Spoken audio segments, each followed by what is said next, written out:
What's up, Ego Hackers? This is Chase with csjoseph.life to another episode for Season 14. This is specifically how to parent ENFPs.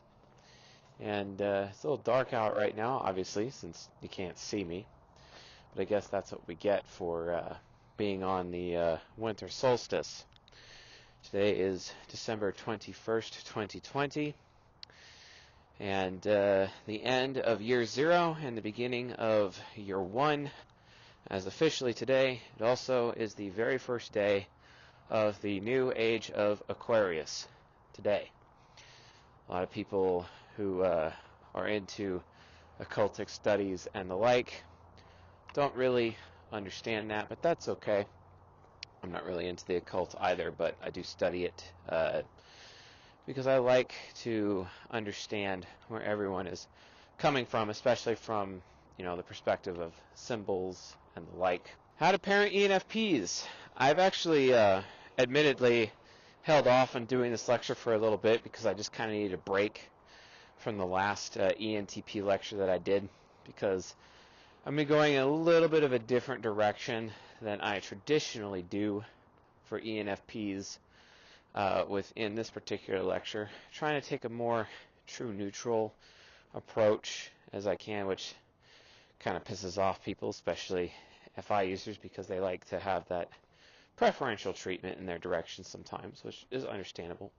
Then again, everyone likes preferential treatment, including TI users, because, oh, this person prefers to come to me and ask me questions and ask what I know, and then I could feel all like arrogant and whatnot, even though I have an echo chamber in my head. Yeah, well, it's basically how ENFPs often see TI users in that situation. So, but yeah, it goes both ways. Everyone's like, "Oh, Mr. C.S. Joseph, you're so biased," and it's like, well, I'm a TI user. I mean, what do you expect? I'm sure there's plenty of bias with FI users. Like objective personality system, for example.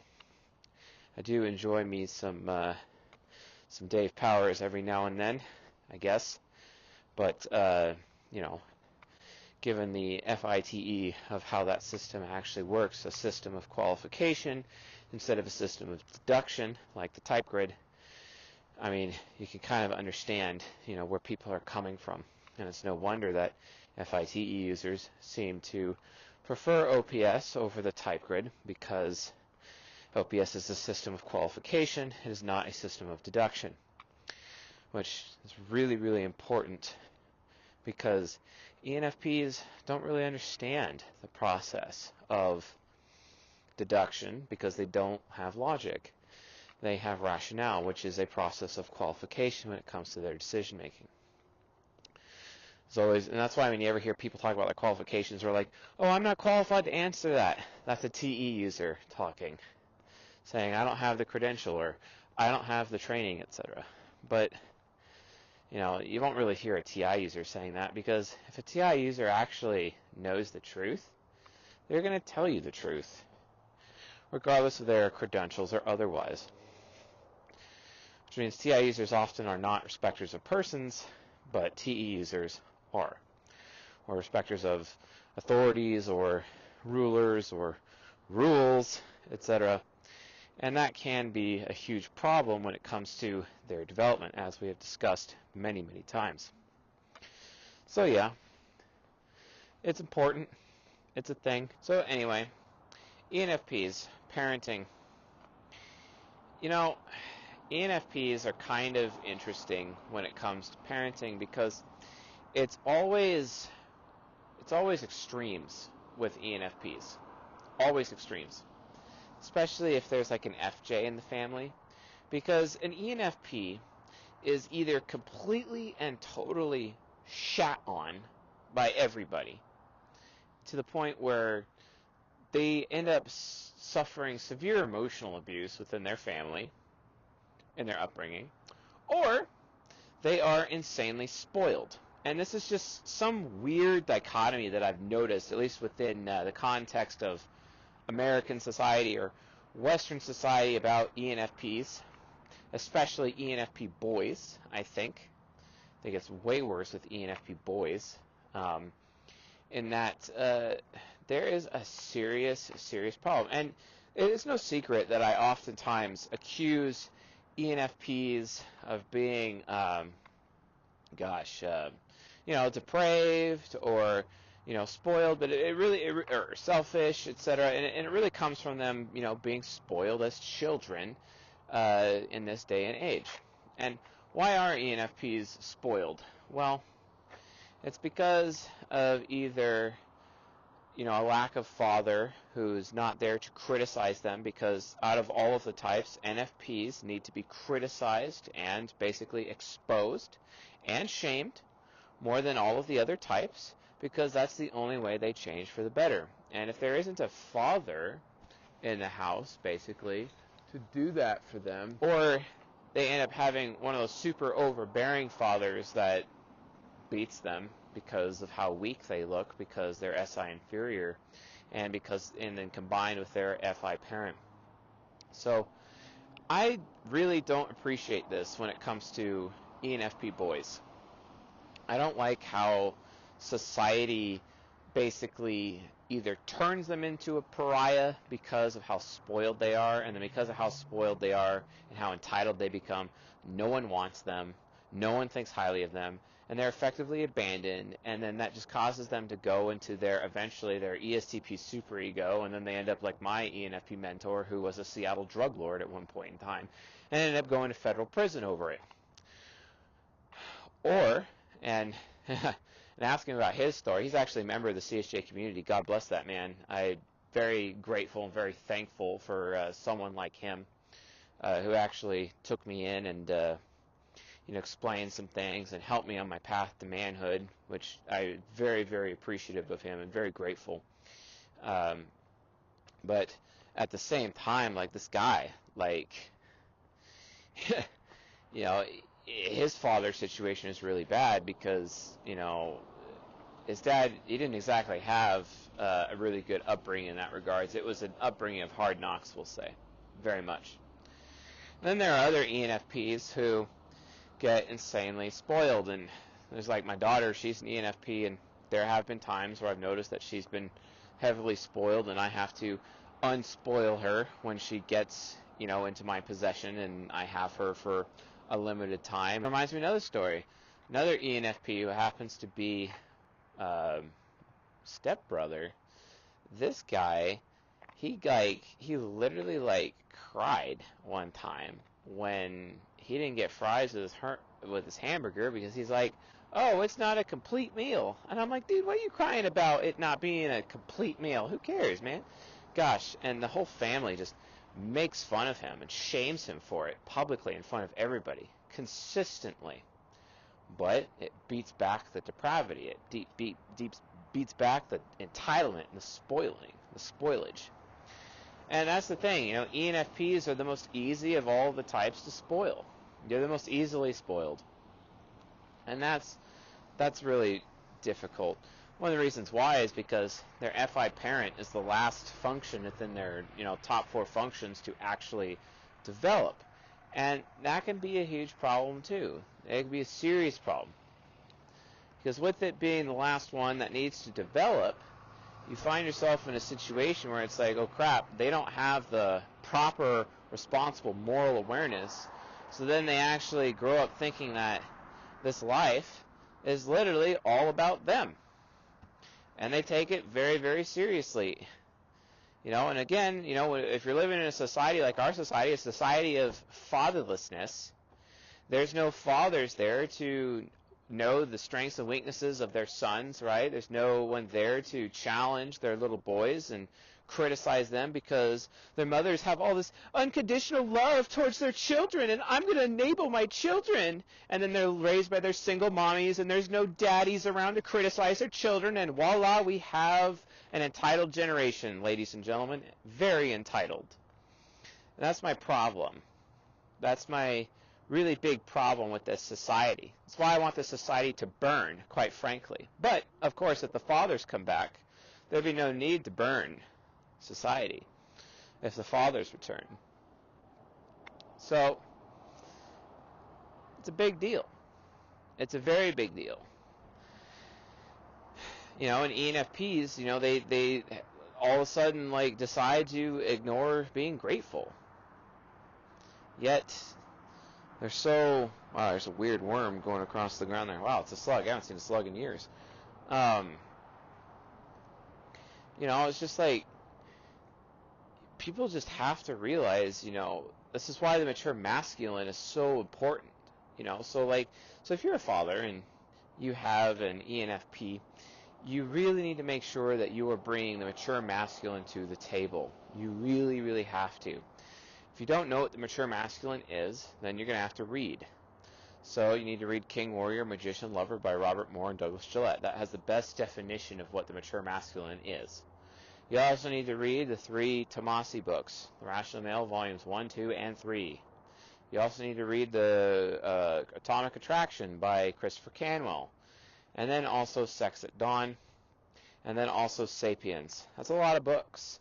But once you read all that content, you'll start to understand exactly how the mature masculine is supposed to be present for your sons and your daughters. Because without the mature masculine, then you end up having some feministic problems. Let me give you another example from my life. My wife's sister, her older sister, is an ENFP. And this ENFP works at Facebook. She's super hyper feminist. Basically says that, oh, my dad is a bad person. My ENFJ father is a bad person because he likes guns. And he went into the military, blah, blah, blah.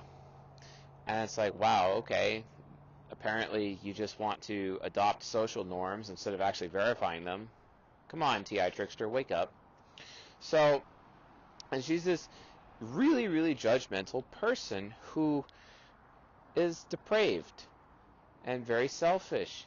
And, she got really, really upset recently because someone that, she knows is pregnant, and I watched this woman like completely shit all over this other woman for being pregnant and shaming this other woman for being pregnant.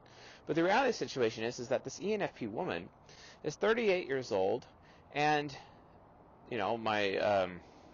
my wife's older sister is 38 years old and cannot for the life of her actually conceive. And so she's envious. She's envious of that, and because of that, she's getting in the way of other people and having such a hard time, in that situation, having a hard time. So she's projecting her pain onto other people as if she's this person who's entitled to getting pregnant when, she wasn't, raised by her single INFP mother growing up after her INFP mother cheated on her ENFJ dad when she was, when he was out at sea, basically, deployed and whatnot. Hashtag C.S. Joseph's family history.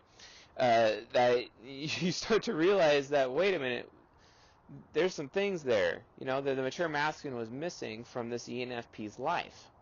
Absolutely missing from this ENFP's life. And because of that, there's just a serious, a huge amount of entitlement. And folks, this entitlement can get so bad with ENFPs that ENFPs can engage in, behaviors like pedophilia, for example, where they get entitled to other people's bodies, right? That's a problem. That's a huge problem. It's so interesting. The majority of the pedophiles that I have been exposed to in my life, the ones in my family, the ones that I've dealt with in my practice, the ones that I've read about, etc., you know what? A lot of them are NFPs. It's so interesting. And I'm not begging on you ENFPs who are watching this, or those of you who are parents of ENFPs, but you really have to understand that, a lot of unhealthy behaviors start manifesting differently in various types, and some unhealthy behaviors are more common with certain types than others. So parents, if you have an ENFP child, if you don't parent them right, you run the risk of that child being entitled to someone else's body. Think about that. That's how bad, that's how spoiled these people can become. I don't recommend it. I don't recommend it. No, I'm not calling all NFPs pedophiles. For those of you who are having that reaction, I resent you. And Like, seriously, don't have that reaction. That's not a healthy reaction right now. So the difference is that please be aware. Be aware of the consequences of bad parenting when it comes to ENFPs. That's all I'm saying. These are the bad consequences. Now let's talk about the good consequences of parenting ENFPs. Gosh, I actually met this really awesome ENFP at the gym recently here in town. He actually is a DJ, and he works at the local radio place, and he just told me his whole life about everything he's been through, and dang, very powerful story.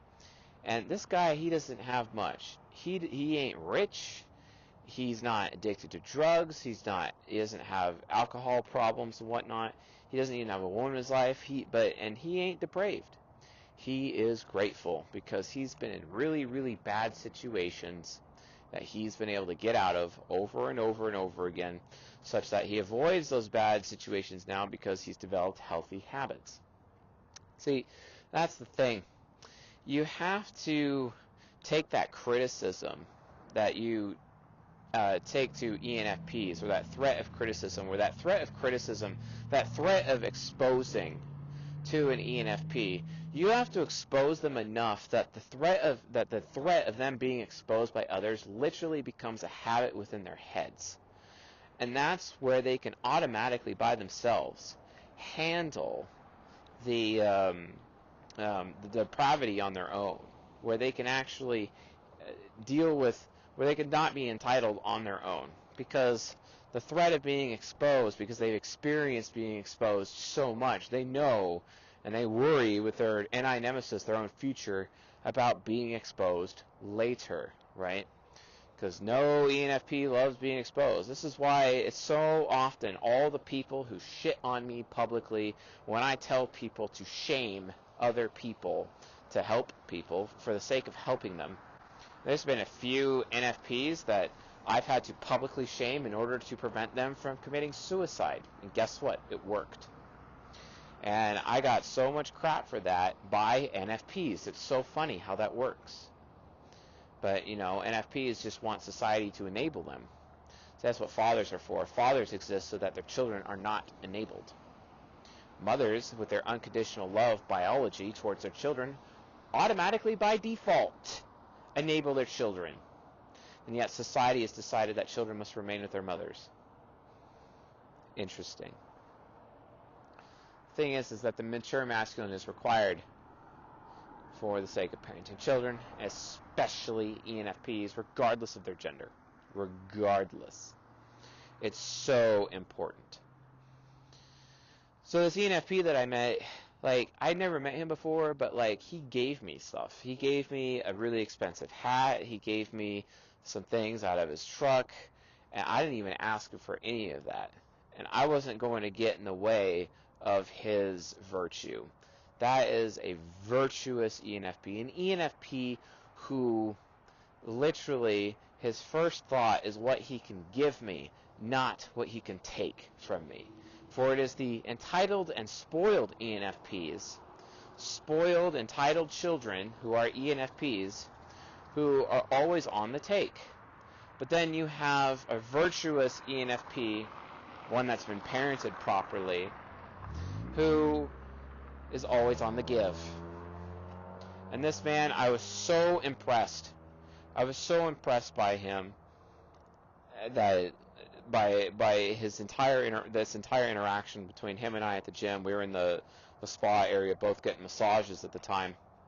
And while we were getting massages, he was telling me the story of his life. And he went out of his truck and he went and grabbed some stuff and just handed it to me. And I was like, wow, this is a man who has very high strength of character. So impressed, so genuine, And he wasn't expecting anything in return. It's so funny how those spoiled, entitled ENFPs often expect things in return. Sometimes they'll even, you do an entitlement covert contract where it's like, hey, I give you this, I scratch your back, you better scratch mine. Which in some cases can cause them to become entitled to other people's bodies, right? So, and no, I'm not saying all ENFPs are rapists. No, any of the 16 types can become pedophiles or rapists or whatever. I'm not saying that, but like, seriously, like, I'm not saying it's just ENFPs. I'm just saying that NFPs they're the types that it just ends up manifesting in the most, at least in my own personal experience and with my practice. It just happens. It's like people have certain favored vices, right? Like I've noticed ENTPs, a lot of ENFPs that I've helped get them through drug use. They really like cocaine, or they really like the heroin, for example. There's just using an example from my own type, etc. And then like ENTPs, regardless of gender, are insanely hypersexual, right? Well, I think ENFPs are as well. Probably, I don't know if it's as much as an ENTP. I'm not really sure about that, but at the same time, like, because I could argue either way. But regardless, like, introverted sensing, it can become addicted to things. That's not to say that extroverted sensing can't, because addictions as a result of escapism of substances, that's where SPs come into play. They often have that issue too. But the point is, vices are everywhere. Vices are among all of the 16 types. Some vices are worse than others. Some of them are better than others. Some are not as impactful as others, but they still exist, and every type has the propensity to go there, just like every type is capable of murder. I am not here to bag on ENFPs. Again, I am here to expose the risks, because there are risks with everyone. Like ENTPs. ENTPs, my type, can become major kleptomaniacs.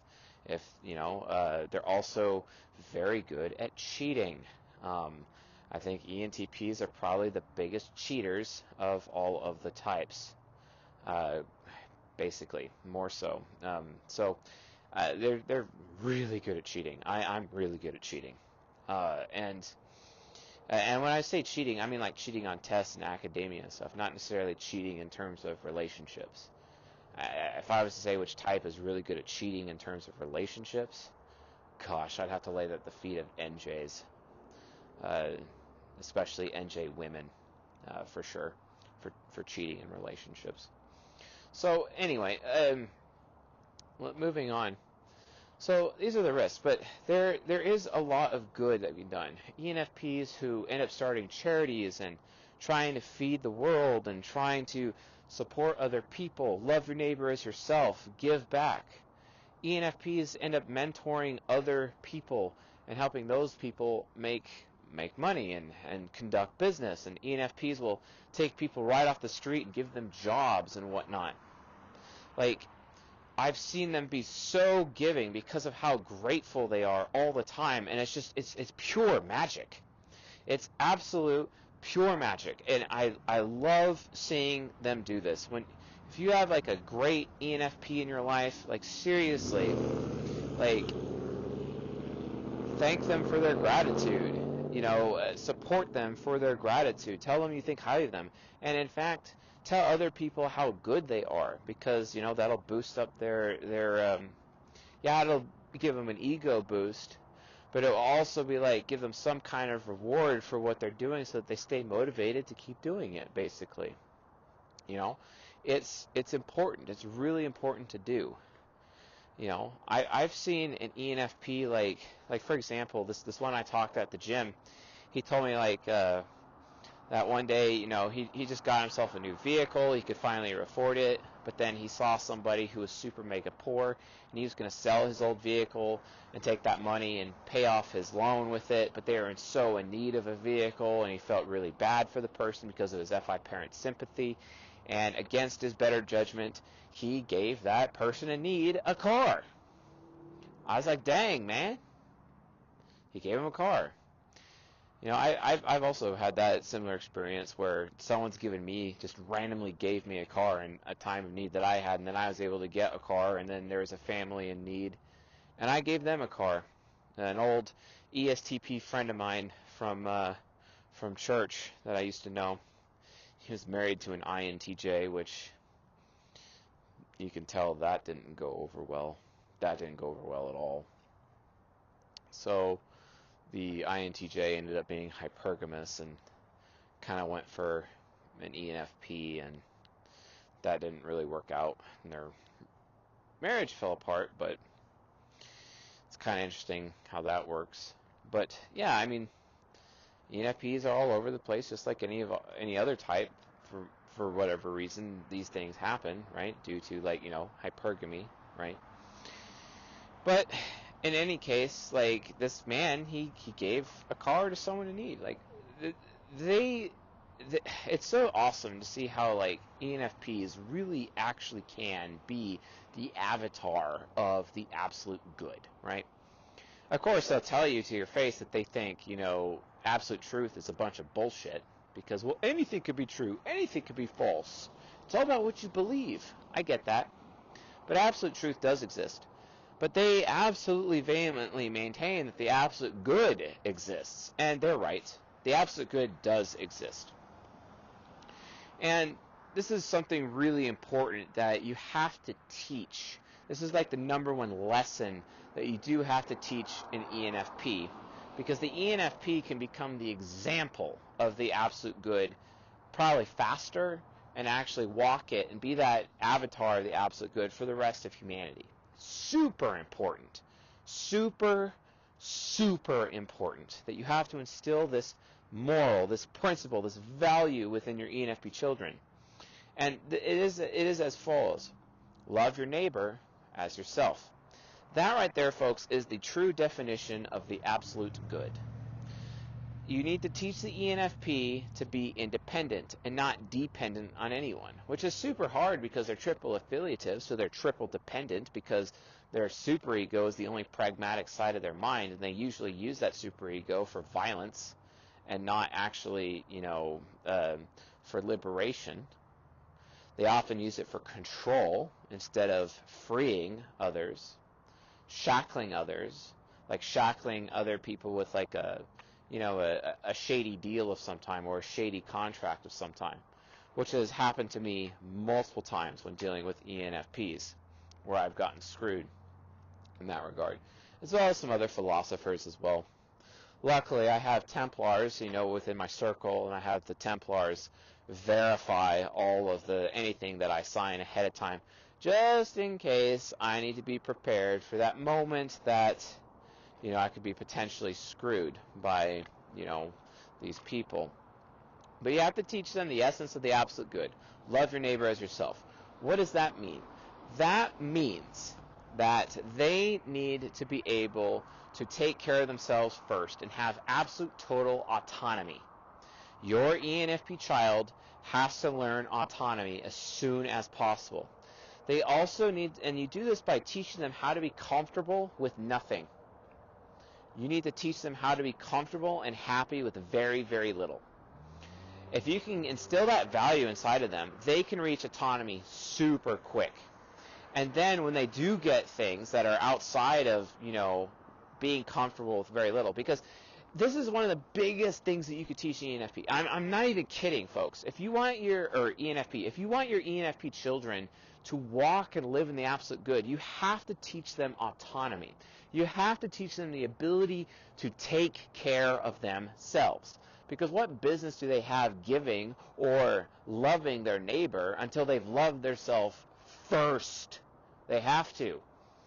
And once they understand how to take care of themselves and they're autonomous, they will be able to love their neighbor. Just like that ENFP guy that I met recently at the gym who literally gave away a car. He gave a car to to a family who didn't have it, like a single mom with some boys, and he felt really bad, and he just gave her the car. Fantastic fellow. And he ended up having to pay a lot longer on his truck and make his payments and whatnot, and he ended up suffering and taking that hit, but at least that family had transportation and they were okay. That is the power of love your neighbor as yourself. He was taking responsibility for meeting his own needs before he met the needs of his neighbor. And he was able to meet his needs. He understood that, okay, I am able to make my payments, it's fine, I'll just give them the car, because I am so grateful that I've been given the opportunity to actually be able to make payments for the first time in my entire life, and there are other people out there who can't, so I'm going to give this person my car. And I was like blown away by that. And that, folks, right there is an example of the absolute good. That's an example of an ENFP being the avatar of the absolute good. And as much as, you know, the INFJ could be the avatar of the absolute truth, right? It's absolute fantastic. I'm so thankful to have been given the opportunity to meet such a man. So, but how do you teach this to your ENFP children? How do you actually get them to understand that? Well, you do this by showing them, hey, you know, you got to get them comfortable with having very little. Very, very little. Because if your ENFP children expect that life is going to give them very, very little, they will react with such high gratitude for the things that they are able to get in their life. And then also they won't expect life to always give them good things. They'll actually expect life to give them bad things. And if they expect life is going to give them bad things, what this does is this teaches their SI inferior, okay, and this is the key, it teaches their SI inferior to be aspirational early. It teaches them endurance. It teaches them perseverance. It teaches them personal strength and strength of character, personal integrity, these ENFPs. It's absolutely bloody fantastic to see an ENFP minimalist. Have you ever seen one, folks? Have you ever met an ENFP minimalist? They're usually trying to go after their Mercedes-Benz or their Nike shoes or all these things. But if you can teach your ENFP child to become a minimalist, you have done it. You have done the first step in literally creating an avatar of the absolute good, such that your child will be an example to the rest of society what the absolute good should be. And let me tell you, folks, we absolutely need that from ENFPs now more than ever. More than ever. It's so weird, like, you know, sometimes I see myself getting arrogant and pompous and entitled and depraved. So I end up going on Facebook and looking at the Help Your Neighbor campaign. And I see a lot of ENFPs in the Help Your Neighbor campaign helping out other people, not expecting anything in return. Whew. Oh my gosh, it's so amazing. And then I see all these people in the local community who are in need, people needing jackets and coats and shoes, especially for children. And then also beds. That's a huge need for some reason. Beds, coats, and shoes. It's always beds, coats, and shoes. Over and over and over again. Beds, coats, and shoes. And seeing so many ENFPs stepping up and making arrangements and connecting people because they have this huge Rolodex inside of themselves where they remember every person they've ever met and what they're all about. And they're like, hey, let me make a few phone calls. Okay, yeah, I found a guy who's got a twin bed and 2 coats. Can you take it? Are you good? All right, cool. We'll make the arrangement. And it's just like, it's unbelievable. It's absolutely unbelievable. And to watch these ENFPs actually give a shit about people that they have never met and are helping these people never met, it's so humbling.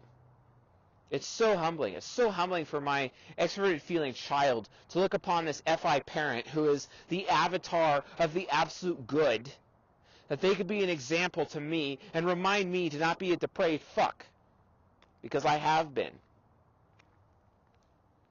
And to remind myself that I too need to show gratitude. That's what ENFPs are supposed to be. They're not supposed to be on the take. They're supposed to be on the give. They're supposed to be an example to other people, especially myself, about how they can give. This is who they are. This is what your child will be. This is their gift to the world, their gift to society. And if you raise your ENFP properly, instead of being a burden upon the world, they'll be a pillar that holds it up. A pillar. A pillar of reliability. A pillar of steadfastness and perseverance and strength. strength that isn't found anywhere. Gosh. And they're so affiliative, always trying to do the right thing. And even sometimes they themselves even realize just how subjective they themselves can be.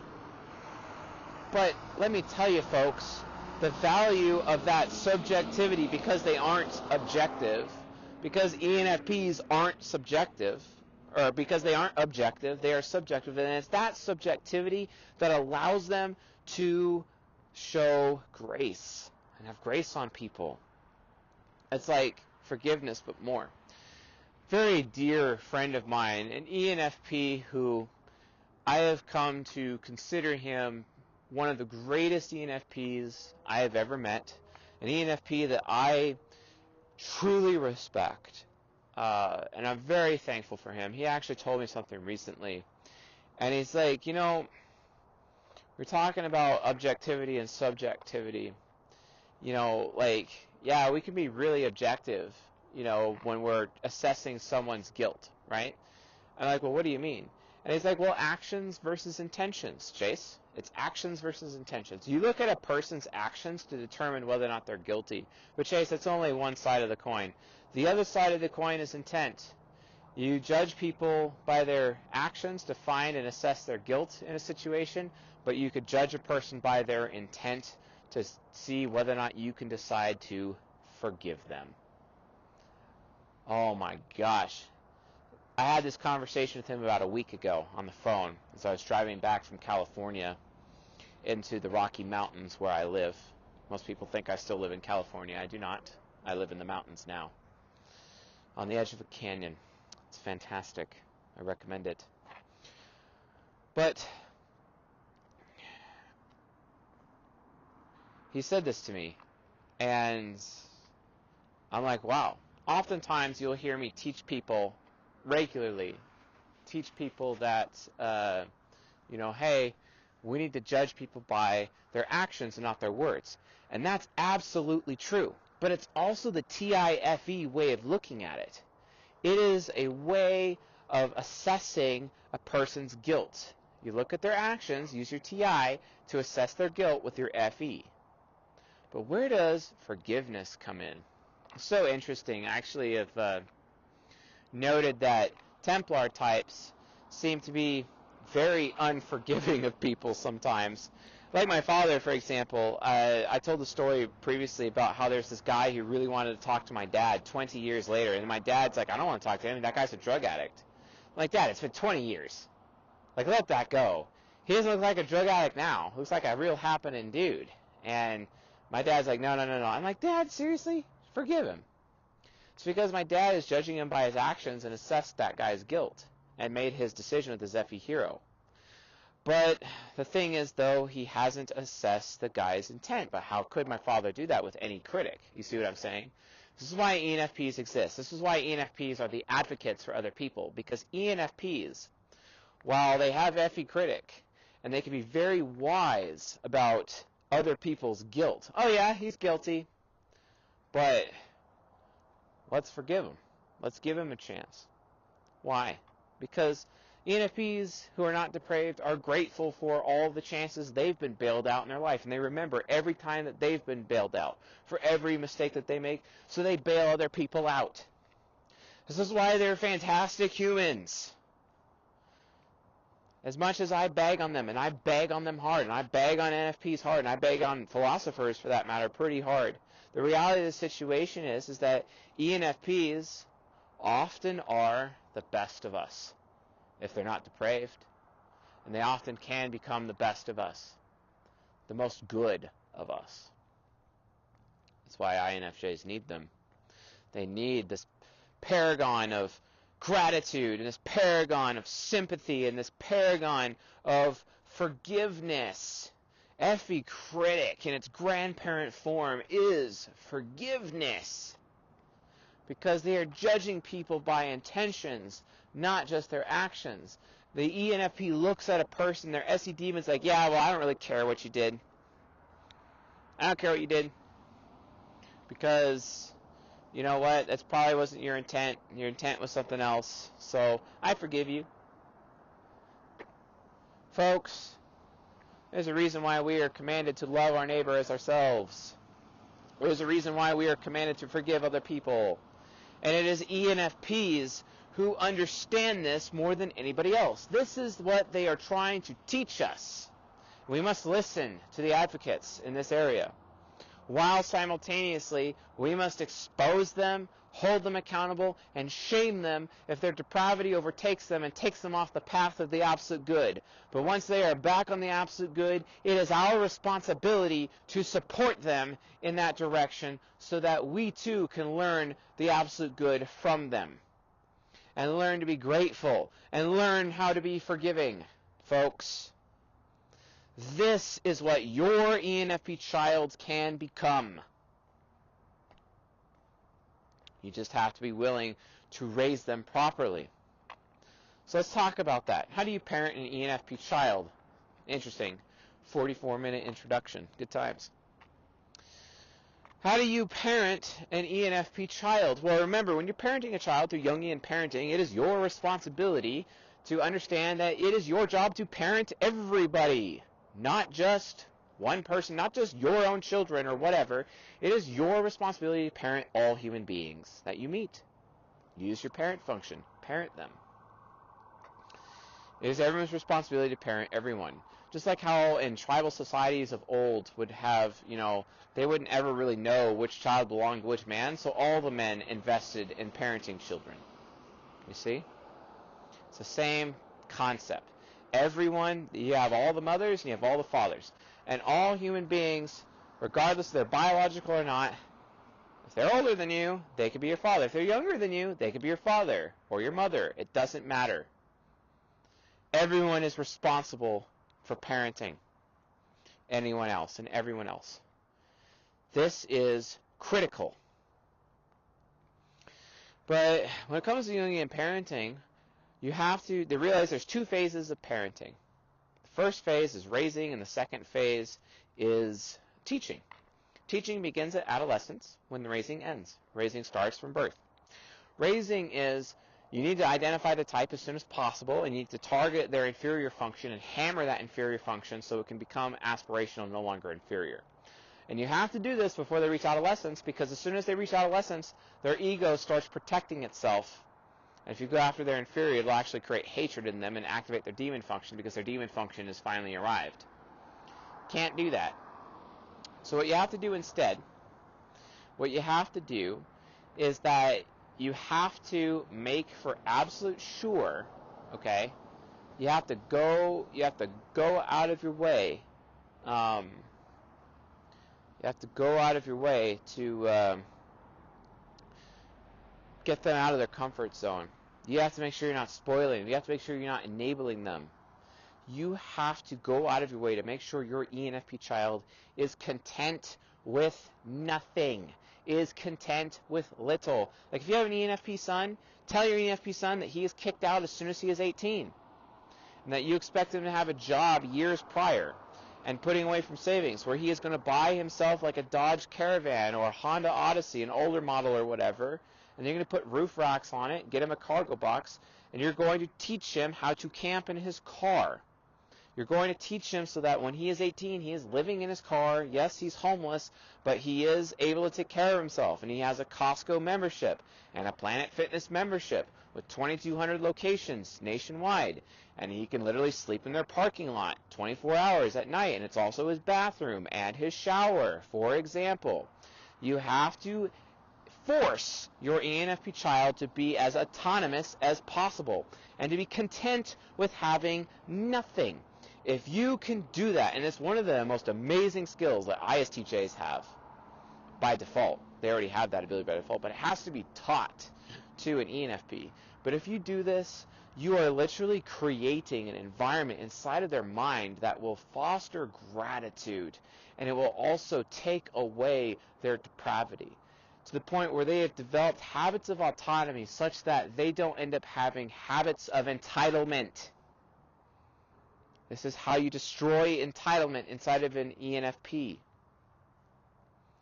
So you have to raise them to be comfortable with nothing. You have to raise them to understand that they can do things on their own. You have to force them to do things that they've never done before, or things that they don't want to do. You have to force them to be able to take care of themselves and have self-discipline. It's super important. And if they get depraved, you have to shame them. Shame them in front of their family. Shame them in front of, I saw an ENFP little kid who stole something from a store, and his daddy made him go inside, and his daddy shamed him in front of everybody at this Whole Foods and made him admit to everybody that he stole, and he was crying, and he was just really shooken up about it. And then he promised he would never do it again, and the store, obviously forgave him, and he gave the thing that he stole back after his father caught him, because his father found out in the parking lot that this little kid was lying about stealing, and he knew he stole it. It's unbelievable. Well, that kid grew up, and he's not a thief, you see. It's the power of the mature masculine, folks. This is why fathers are so important. Those mothers, gotta love our children with unconditional love, right? Yeah, that'll do really well. I'm sure that won't build entitlement in an ENFP. I'm sure that'll never happen. Yeah, whatever. Gotta understand. Gotta build that autonomy. Get that SI aspirational out of them as soon as possible. Because at that point, they will be able to endure any hardship. It's funny, my very close ENFP friend, he told me about how, Chase, we got to be careful, they're SE demon. Just because we can endure the hardship doesn't mean everyone else can. And oftentimes we expect people to be able to endure hardship like we can because we have the ability to take the hits. Not everyone can take the hits like us. Shout out to Mr. Chris Taylor, my dear ENFP friend, who has been a paragon of the absolute good in my life. I really appreciate our talks very much. I am grateful to you, good sir. Keep moving on, keep moving forward, and keep always the faith in the absolute good. Because at least for me, you're my example of the absolute good. And I'm very grateful for that, especially for my FE child, as I get to learn from your FI parent. So, moving forward, that's how you raise an ENFP. You make them earn everything they have. You don't just outright give things to them. You make them earn it, and you make them appreciate having little. You make them be a minimalist, and you don't give them a choice. You don't give them a choice. Giving an ENFP a choice leads to depravity. You can't do that. Other children, you give them a choice, but you don't give an ENFP a choice. The path to gratitude is autonomy. It is self-reliance. If you want your ENFP child to become reliable and a paragon and a pillar of society, a pillar of the absolute good, then it is your responsibility to make sure your ENFP child is autonomous. So autonomous such that even if they are 18 years old, you're able to kick them out of your home and they live out of their car if necessary. And you teach them the skills to do so. That kind of gratitude is necessary for them to become the avatar of the absolute good. And until that happens, society will decay and turn into a festering pit of sewage. Unless, of course, you raised your ENFP child properly, right? So then they hit adolescence. What do you do then? Oh, man. Well, you stop raising them and you have to start teaching because their parent function is underdeveloped. It's the last function to develop within the ego from this form of psychology. It's the last piece, and it's absolutely necessary at that point. So what do? Well, you need to develop that parent function, but you can't do it directly. You can't tell your ENFP that they're selfish or a bad person because they're just going to be like, meh. It's not going to work. It's not going to work. Because their ego, they're an adolescent, their ego is protecting themselves. So it's not going to work. There's only one thing you can do. Literally, only one thing you can do. And that is, you go after the critic. Because of cognitive orbit, the unconscious is the back door to the ego. So when the ego is protecting itself, you have to go through the back door, not the front door. Going through the front door, it'll just cause a lot of problems. And that could be a serious issue. After that, like, you also have to understand that, hey, you know, if you know, hey, if I use the back door, then that means I'm going to be able to reach that parent function and start to develop it. Yeah, you can. You absolutely can.